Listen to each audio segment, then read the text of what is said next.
Pemirsa, Kanwil Kemenkumham Aceh melakukan acara pisah sambut antara pimpinan yang lama dengan yang baru. Heni Yuwono yang baru bertugas 65 hari di Aceh kembali ditarik ke Kemenkumham RI dan digantikan dengan Merah Budiman yang juga putra Aceh. Acara seremonial pisah sambut Kepala Kanwil Aceh tersebut berlangsung di halaman kantor wilayah Kemenkumham Aceh Kamis kemarin. Selain rotasi Kepala Kanwil, sejumlah pejabat lainnya juga diganti, diantaranya Kadif Pas Kanwil Kemenkumham Aceh dan Kadif Administrasi di Kanwil Kemenkumham Aceh. Pisah sambut ini juga diwarnai dengan serangkaian acara yang juga dihadiri oleh seluruh pejabat Kemenkumham Aceh bersama keluarga dan juga perwakilan Gubernur Aceh serta Ketua DPR Aceh Dahlan Jamaluddin.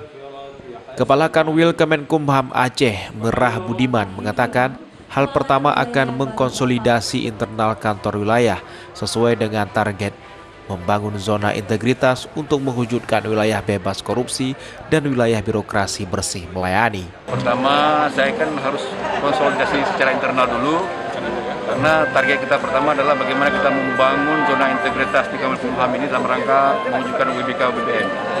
Karena kita tahu persis tahun 2020 hanya satu unit kerja imigrasi yang memperoleh predikat UIBK BBM. Oleh karena itu ke depan, sesuai dengan instruksi pimpinan, kami harus benar-benar membangun wilayah zona integritas menjadi wilayah bebas dari korupsi dan sebagainya.